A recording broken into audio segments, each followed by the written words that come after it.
Alors, dans cette vidéo, je vais vous montrer comment créer un nouveau livre. Donc là, je me trouve bien euh, dans ma bibliothèque et plus précisément dans l'accueil, hein.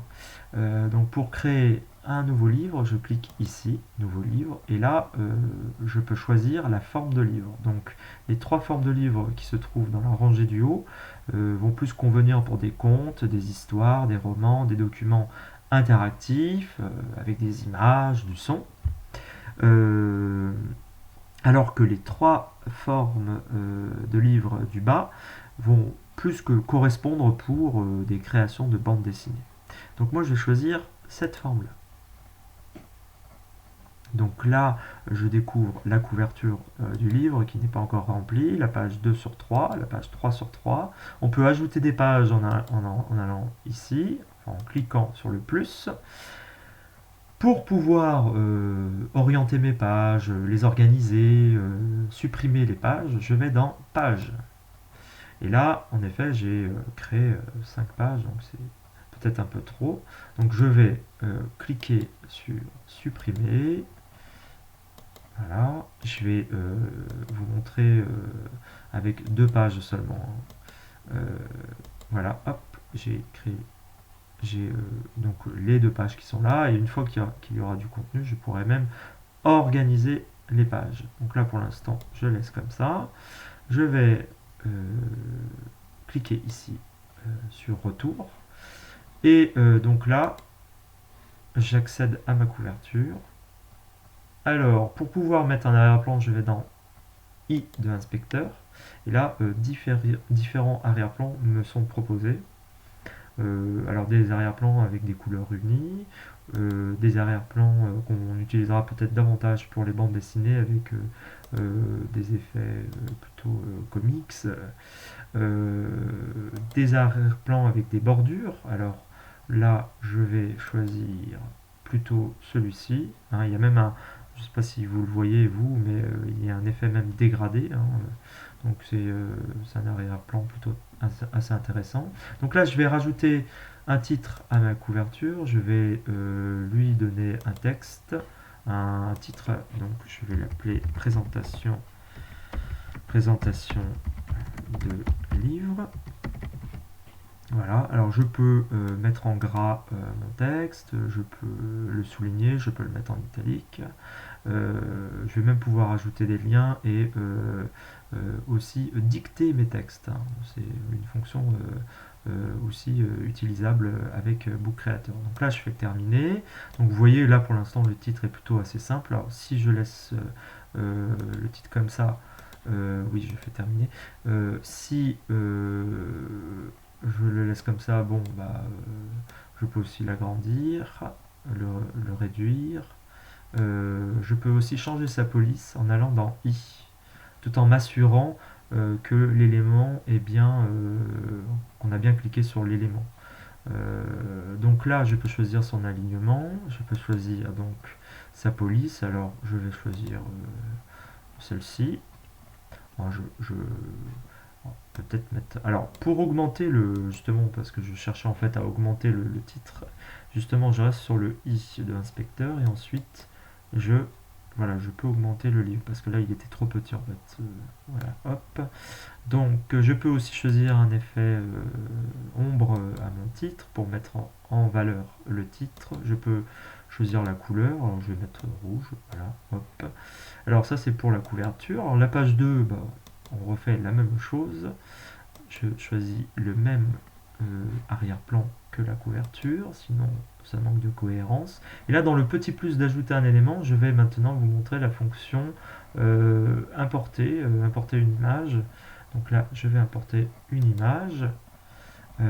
Alors, il y a toutes sortes de fonctions dans importer. Je vous montrerai lors d'une autre vidéo les autres fonctions. Donc moi, ce qui m'importe, c'est importer un fichier. Je vais dans Fichier et je vais insérer une image. Et cette image, c'est Frères d'Exil. Frères d'Exil pour les collègues de français, et puis pour d'autres, vous connaissez sûrement, hein. Il était au prix des Incorruptibles il y a quelques années. Donc je peux réduire l'image, l'augmenter. Alors, notez bien que si vous cliquez sur le bouton vert, vous pouvez aussi pivoter les éléments. Donc là, il y a l'image, mais il manque le texte. Alors, je vais aller dans Plus et dans Texte. Alors, le texte, c'est celui-ci. Hein, je vais dans Babelio. Alors, Babelio, c'est juste pour vous montrer. Hein. Copier le texte, hein, CTRL-C pour copier, CTRL-V ensuite, pour aller plus vite. Alors, je peux mettre en gras, hein, tout à l'heure, je vous en avais parlé. Alors, je vais mettre en gras les prénoms, hop, histoire de les mettre en valeur. Je peux aussi ajouter le lien. Donc, tout à l'heure, vous l'aviez peut-être vu. Donc là, je peux mettre le lien, la référence, hein, pour éviter tout éventuel plagiat. Hein, je vais mettre ensuite CTRL-V, j'enregistre, et je vais mettre disponible sur, disponible sur,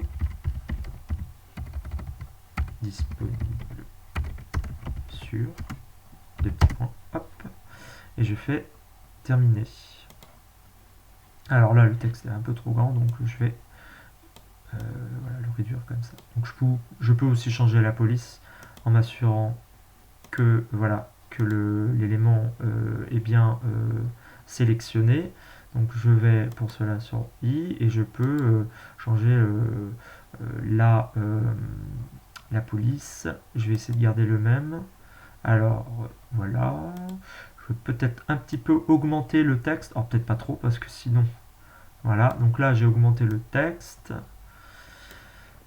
Et je peux maintenant, je vais passer à cet élément-là. Donc je vais ajouter du son à mon texte pour pouvoir accompagner la lecture de l'élève ou plutôt du collègue qui voudrait avoir du son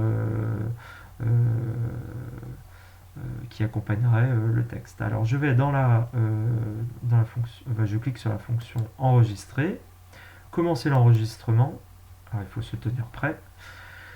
Nani part avec sa famille pour le continent après l'inondation de leur île par une tempête. Mais Enoa, son grand-père, a décidé de rester. Hop, je vais arrêter l'enregistrement. Je clique sur Play pour pouvoir m'assurer qu'il n'y a pas de parasites.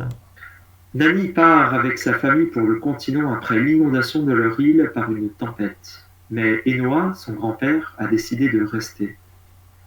Donc là, je vais cliquer sur Utiliser l'enregistrement pour pouvoir l'insérer dans la page.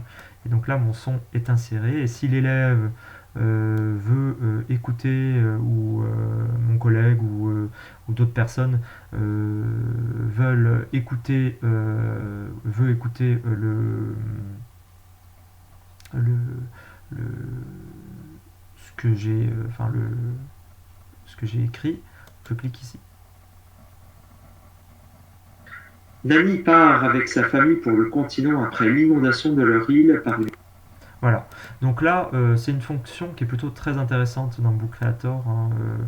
Ça va donner une plus-value à votre document ou votre compte ou votre histoire que vous aurez créé en commun avec vos élèves.